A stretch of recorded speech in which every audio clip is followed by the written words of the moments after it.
दोस्तों आज इस वीडियो में मैं कुछ ऐसी खबरें लेकर आया हूं जिनको सुनने के बाद अंधभक्तों के दिमाग में एक गुजराती खिचड़ी ऑटोमेटिकली पक जाएगी। तो अंधभक्तों, अगर तुम यहां तक आ ही गए हो तो जरा इस गुजराती खिचड़ी का स्वाद जरूर चख कर जाना। मतलब इतना कंफ्यूजन है, मैं हैंडल नहीं कर पा रहा हूं।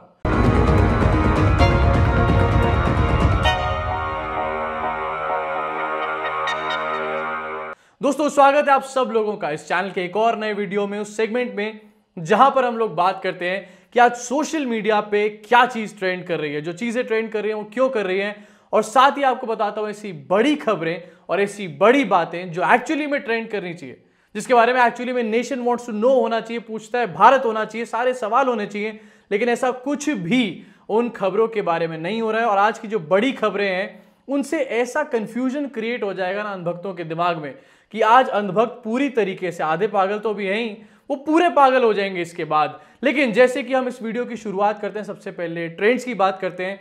और ट्रेंड्स में आज सोशल मीडिया पे क्या चीज ट्रेंड कर रही थी। सबसे पहला ट्रेंड आज का चल रहा था हैप्पी बर्थडे खालिस्तानी कुत्ते। अब भाई कंगना रनौत जो है हमारे देश की एक्स एक्ट्रेस जो है हमारे देश में, वो दिलजीत दोसांझ से रह रहे के पंगे लेती रहती, क्योंकि आजकल उनको कोई भाव नहीं देता है, उनकी कुत्ते की भी कदर नहीं है हमारे देश में। और जब तक वो दिलजीत दोसांझ से पंगा नहीं लेती तब तक उनके बारे में कोई न्यूज नहीं बनती।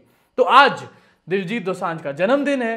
कंगना रनौत ने ऐसे में सोचा कि मैं एक ट्रेंड चलवाती हूं बीजेपी आईटी सेल की मदद से। और क्योंकि बीजेपी आईटी सेल के जो लोग हैं वो बेरोजगार हैं, 2 रुपए पर ट्वीट किसी भी तरीके से कमाने की फिराक में रहते, तो वो भी रेडी हो गए पूरी तरीके से। और आज सुबह से ये चीज ट्रेंड करवाई जा रही है, हैप्पी बर्थडे खालिस्तानी कुत्ते, क्योंकि आज है दिलजीत दोसांझ का बर्थडे। आज फिर से कंगना रनौत ये सोच रही है कि शायद इसी बहाने उनको दोबारा कोई पब्लिसिटी मिल जाएगी। दिलजीत दोसांझ ने अगर बाय चांस रिप्लाई कर दिया, वैसे तो हर बात का वो रिप्लाई करते नहीं है, लेकिन अगर बाय चांस दिलजीत दोसांझ ने कंगना का रिप्लाई कर दिया तो कंगना के लिए ये कितनी बड़ी बात हो जाएगी। फाइनली कंगना दोबारा न्यूज में आ जाएंगी और इसीलिए इस ट्रेंड को चलवाया जा रहा है। वहीं दूसरी तरफ जो बीजेपी आईटी सेल है, उनको तो कुछ भी करके हमारे देश में ध्यान मुद्दा भटकाना होता है, इसीलिए वो रोज नई नई चीजें ढूंढते हैं। ऐसा कोई भी आदमी होता है जिसको उनकी हेल्प चाहिए होती है मुद्दे भटकाने में, तो वो उसकी हेल्प करते हैं, और आज वो कंगना रनौत की हेल्प कर रहे हैं इस चीज में। तो पहला ट्रेंड दिलजीत दोसांझ के ऊपर, उनका बर्थडे आज। वहीं दूसरा ट्रेंड भी दिलजीत दोसांझ से रिलेटेड चल रहा है। भाई दिलजीत दोसांझ का बर्थडे है तो लोग उनको विश भी करेंगे ना। अब सारे लोग बीजेपी आईटी सेल और कंगना रनौत जैसे मूर्ख तो होते ही नहीं है, ऐसे तो होते ही नहीं है कि हर चीज में नेगेटिविटी निकाल कर ले आए। तो इसलिए कुछ ऐसे भी लोग हैं जो जेन्युइनली दिलजीत दोसांझ को विश कर रहे हैं। तो भाई हमारी तरफ से, हमारे सब्सक्राइबर्स की तरफ से, इस चैनल की टीम की तरफ से, सबकी तरफ से दिलजीत दोसांझ जी आपको जन्मदिन की ढेर सारी शुभकामनाएं। अब मैं बढ़ना चाहता हूं अगले ट्रेंड की तरफ। अगला ट्रेंड है रेल मंत्री मजारें हटाइए। मतलब यार देश में कुछ भी नहीं है करने के लिए, सारे मुद्दे खत्म हो चुके हैं। कोरोना चला गया है, यहां पर जो फार्मर्स का प्रोटेस्ट चल रहा था वो खत्म हो चुका है, सारी चीजें खत्म हो गई हैं। बीजेपी एक नया शगुफा निकाल कर लेकर आई है। बीजेपी आईटी सेल के ट्रोल्स आज ये कह रहे हैं हमारे देश के रेल मंत्री से कि जितनी भी मज़ारें बनी हुई हैं रेलवे ट्रैक्स के आसपास या रेलवे स्टेशन के ऊपर, जो छोटी मज़ारें बनी हुई है, उनको हटाने का काम करे रेल मंत्री। भाई अगर रेल मंत्री से कुछ मांगना ही था तो कुछ और चीज मांग लेते। अभी बजट आने वाला है, उसमें कुछ मांग लेते। पॉजिटिव काम नहीं करने हैं यहाँ पे। भाई ध्यान रखिए जरा इन चीजों को, पॉजिटिव काम करने ही नहीं है बीजेपी, यानी कि नेगेटिव काम। और इसीलिए आज मज़ारें हटाने की बात करी जा रही है। मज़ारें हटाने से एक ये भी मैसेज दिया जा रहा है कि देखो भाई हम लोग कितने बड़े हिंदू हृदय सम्राट है, हिंदुओं के लिए कितना करते हैं हम लोग। अब ऐसा क्यों करने की जरूरत पड़ रही है ये मैं आपको अगले ट्रेंड के जरिए आप तक बताऊंगा इस बात को। तो अगले ट्रेंड की बात करना चाहता हूं जो है हिंदू विरोधी केजरीवाल। अरविंद केजरीवाल को हिंदू विरोधी कहा जा रहा है। आप सोचेंगे क्यों? ये इसलिए कहा जा रहा है क्योंकि ये कहा जा रहा है बीजेपी आईटी सेल के द्वारा कि अरविंद केजरीवाल ने चांदनी चौक के एरिया में एक हनुमान मंदिर के ऊपर बुलडोजर चलवा दिया।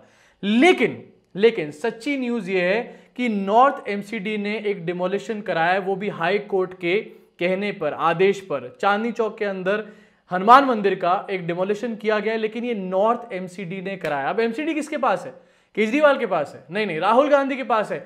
एमसीडी है बीजेपी के पास, यानी कि मोदी जी के पास। अब मुझे एक तरफ ये चीज समझ नहीं आ रही, मेरा ओपिनियन यहां पर ये है कि एक तरफ मोदी जी कहते हैं, अमित शाह कहते हैं, बीजेपी के सारे टट्टू अंधभक्त कहते हैं, सावरकर के पिल्ले सब ये कहने में बिजी हैं कि राम मंदिर मोदी ने बनवाया है, राम मंदिर का जितना भी काम है वो मोदी ने कराया। वहीं दूसरी तरफ बीजेपी वाली एमसीडी जो कि मोदी जी के ही अंडर आती है अल्टीमेटली, वो हनुमान मंदिर तोड़वाने का काम कर रही है। अब भाई राम जी के सबसे बड़े भक्त कौन थे? नहीं मतलब मोदी जी नहीं, यहां पर असली जिंदगी में आओ तो राम के सबसे बड़े जो भक्त थे वो भगवान थे हमारे हनुमान जी।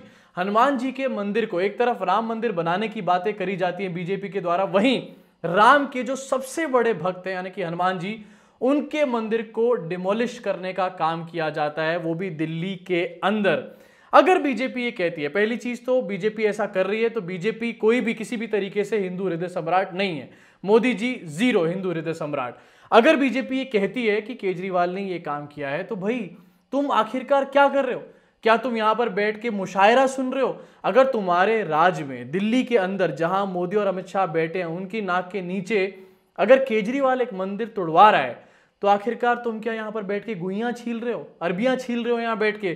तुम्हारा क्या रोल है हमारे देश में हमारे धर्म को बचाने का जो तुम कहते हो सो कॉल्ड, उसमें आखिरकार तुम्हारा क्या रोल है? तो मेरी सबसे बड़ी यहां पर ओपिनियन, ये ट्रेंड्स चल रहे हैं। इसके बाद अगला ट्रेंड चौथे नंबर पे चल रहा है राम राज्य। ये ट्रेंड जहां पर आज भाई आउटरीच होनी चाहिए थी बहुत बड़ी, नहीं होगी लेकिन डेफिनेटली नहीं होगी क्योंकि ये यूपी से रिलेटेड मैटर है। यूपी में एक मैटर सामने आया जहां पता चला बदायूं में कि एक 50 साल की महिला के साथ दुष्कर्म, सामूहिक दुष्कर्म किया गया। कब? जब वो मंदिर में पूजा प्रार्थना करने गई थी। और किसने किया? मंदिर के पुजारी ने किया, पुजारी के चेलों ने किया।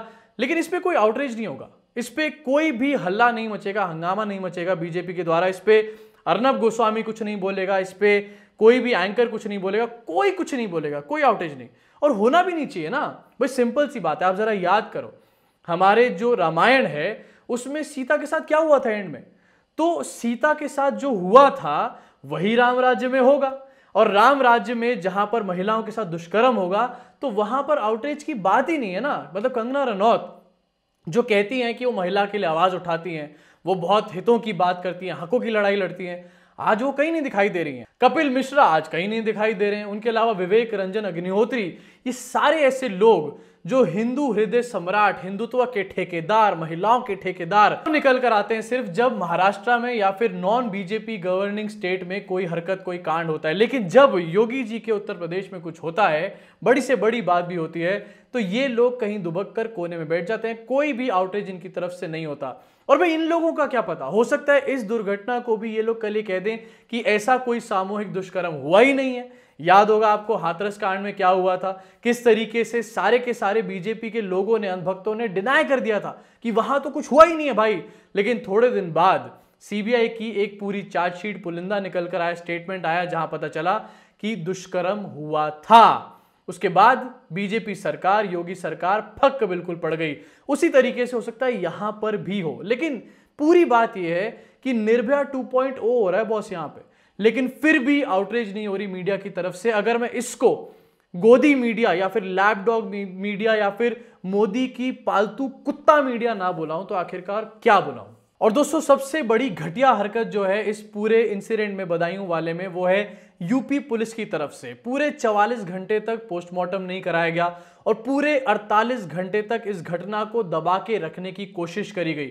आखिरकार किसके कहने पे ये दबाने की कोशिश करी जा रही थी? यहां पर साफ हो चुका है कि एक तो महिलाओं के साथ दुष्कर्म यहां पर होता है, सामूहिक दुष्कर्म होता है, अपराध रोज महिलाओं के साथ हो रहे हैं। वहीं दूसरी तरफ योगी सरकार आप लोगों तक ये इंफॉर्मेशन पहुंचाना ही नहीं चाहती है। मतलब योगी सरकार ये चाहती है कि इस इंफॉर्मेशन को वहीं दबा दिया जाए, जिससे अल्टीमेटली आपको पता ही ना चले कि कुछ हुआ भी था या नहीं, और आपके दिमाग में एक इमेज बनी रहे यहां पर कि योगी आदित्यनाथ उत्तर प्रदेश में बहुत अच्छा काम कर रहे हैं, महिलाओं के बचाव के लिए बहुत बड़ी बड़ी कोशिशें कर रहे हैं। मेरी ओपिनियन यहां पर इस पे सिर्फ इतनी है कि प्लीज ऐसी चीजों पे निकलकर बाहर आइए, इन पे आवाज उठाइए और सरकार से कुछ मत करिए आप लोग। मतलब छोड़िए मत बीजेपी को वोट करना, लेकिन एटलीस्ट योगी सरकार से सवाल पूछने का काम जरूर करिए। क्योंकि अगर आप सरकार से सवाल भी नहीं करेंगे तो ये सरकार पूरी तरीके से बेलगाम हो जाएगी। कल को आपके साथ ही ऐसी कोई घटना होगी, मैं नहीं चाहता हो, लेकिन कल को आपके साथ ही ऐसी कोई घटना होगी और उस टाइम पर भी कोई आपके लिए आवाज नहीं उठाएगा। तो अगर आप नहीं चाहते ऐसा इन फ्यूचर हो तो आज प्लीज इसके लिए आवाज उठाइए। दोस्तों ये तो थे कुछ ट्रेंड्स। अब मैं बढ़ना चाहता हूं अपनी असली मेजर बड़ी वाली खबर की तरफ, जहां पर अंधभक्तों को बहुत भयंकर कंफ्यूजन होने वाला है और उसको सुन के वो लोग पूरी तरीके से पागल होने वाले हैं। मतलब अंधभक्तों जितना मूर्ख मैंने आज तक कोई नहीं देखा। ये एक नए ही प्राणी निकल कर आए हैं जिनमें दिमाग जो है घुटने में भी नहीं है, एड़ी के अंदर है शायद। तो पहली खबर आपको बताना चाहता हूं आज बड़ी खबरों में। ये 3 खबरें हैं और ये तीनों खबरें इंटर रिलेटेड है। पहली खबर है कि कल जो है सेंट्रल विस्टा को पूरी तरीके से क्लियरेंस दे दी गई सुप्रीम कोर्ट के द्वारा। ये बात आपको अच्छे तरीके से पता होगी। सेंट्रल विस्टा को 20,000 करोड़ में जो बनने वाला है, जिसमें मोदी जी का घर भी कई सौ करोड़ का बनने वाला है, प्रेसिडेंट का भी नया घर कई सौ करोड़ का बनने वाला है, हमारे देश में क्लियरेंस मिल चुकी है, काम शुरू उसका होने वाला है, भूमि पूजन हो चुका है, फलाना ढिमकाना। मतलब साफ सिचुएशन है कि हमारे देश की सरकार के पास 20,000 करोड़ रुपए हैं मोदी जी का नया घर बनाने के लिए। सिंपल बात है ना, ठीक है, कोई इसमें कंफ्यूजन नहीं है। वहीं लेकिन दूसरी तरफ इसी साल के शुरुआत में जब कोरोना वायरस आया था तो पीएम केयर्स फंड के नाम पे हर आदमी से भीख मांगी जा रही थी। भाई अगर हमारे देश की सरकार के पास हजारों हजार करोड़ रुपए है मोदी जी का नया घर बनाने के लिए, नई पार्लियामेंट बनाने के लिए, इतनी अर्जेंसी में नई नई बिल्डिंग्स बनाने के लिए, सेंट्रल विस्टा को बनाने के लिए, तो आखिरकार उस टाइम पे पीएम केयर्स फंड में देश की जनता से पैसा क्यों मांगा जा रहा था? और जरा देखिए कितना सिंपल सा गेम है और अंधभक्तों को कितना बेवकूफ बनाया जाता है। अंधभक्तों से बार बार ये कह के पैसे मांगे गए, उनसे ये कहा गया कि कोरोना हमारे देश में, महामारी हमारे देश में, इसके लिए पैसे इकट्ठा करिए। अंधभक्तों ने पैसे भी दिए, लेकिन सरकार के पास 20,000 करोड़ ऑलरेडी पड़े हुए थे एक सेंट्रल विस्टा बनाने के लिए। भाई अगर सरकार के पास 20,000 करोड़ ऑलरेडी पड़े हुए थे सेंट्रल विस्टा को बनाने के लिए, तो क्या उसमें से 2-4 हजार करोड़ निकालकर हमारे मोदी जी कोरोना जैसी महामारी में इस्तेमाल नहीं कर सकते थे? क्या उस टाइम पे जब माइग्रेंट लेबरर्स पैदल चल के अपने घर जा रहे थे तो इस सेंट्रल विस्टा वाले प्रोजेक्ट में से कुछ 100 करोड़, 200 करोड़ या 500 करोड़ निकालकर मोदी जी उन डेली वेज वर्कर्स को नहीं दे सकते थे? अगर नहीं दिया तो क्या इससे यह नहीं पता चलता कि मोदी जी आखिरकार इन सब मैटर्स, एक्चुअल मैटर्स के बारे में कितने ज्यादा इनसेंसिटिव हैं और अपने लिए कितने ज्यादा सेल्फिश हैं? वहीं दूसरी तरफ एक ट्रेंड और चल रहा है दोस्तों। 3-4 दिनों से एक खबर चल रही है जहां पर यह पता चल रहा है कि राम मंदिर के लिए फंड इकट्ठा किया जा रहा है जगह जगह से, कहीं आगरा से, कहीं नागपुर से, कहीं अलग अलग शहर से हजारों करोड़ रुपए, 100 करोड़ रुपए। अभी गाजियाबाद में 5 दिन में 5 करोड़ रुपए इकट्ठे करे गए।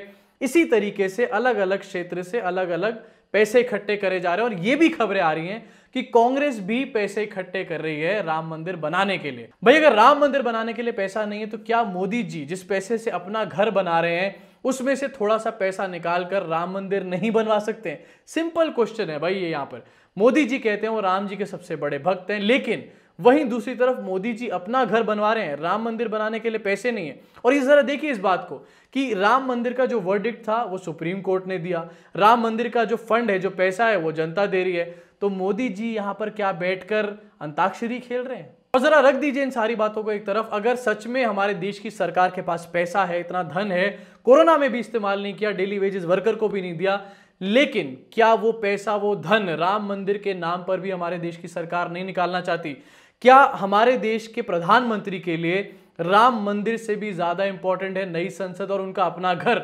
ये एक सबसे बड़ा सवाल निकल कर खड़ा होता है। जरा पूछिए अंधभक्तों से सवाल, और अगर आप एक अंधभक्त हैं तो जरा अपने आसपास के अंधभक्तों से और अपने आकाओं से भी इस सवाल को जरूर पूछिए। अब इसी के साथ दोस्तों इस वीडियो को खत्म करना चाहूंगा। अगर ये वीडियो आपको पसंद आई हो, मेरा काम पसंद आ रहा हो, तो नीचे डिस्क्रिप्शन में पेटीएम का लिंक है, ऊपर ज्वाइन का बटन है, दोनों में से किसी एक पर भी क्लिक करके आप लोग मुझे मंथली सपोर्ट कर सकते हैं। इस चैनल का सबसे बड़ा अभी तक का गिव अवे परसों होने वाला है, यानी कि 8 तारीख को, 8 जनवरी रात 9 बजे एक स्पेशल शो मैं अपलोड करूंगा जहां पर बहुत सारा एंटरटेनमेंट होगा। साथ ही आप उस शो को देखकर जीत सकते हैं एक Samsung Galaxy M21 mobile phone free of cost. आपको कुछ नहीं करना है, सिर्फ इंस्टाग्राम पे जाके मुझे फॉलो करना है, बाकी सारी अपडेट्स आपको वहीं मिलेंगी। इनफैक्ट जो उस कॉन्टेस्ट के विनर्स होंगे उनका नाम भी मेरे इंस्टाग्राम हैंडल पर ही रिलीज अनाउंस किया जाएगा। तो प्लीज मुझे जाके तुरंत इंस्टाग्राम पे फॉलो कर लीजिए। अभी के लिए इस वीडियो में इतना ही। मुलाकात होगी आप सब लोगों से अगली वीडियो में।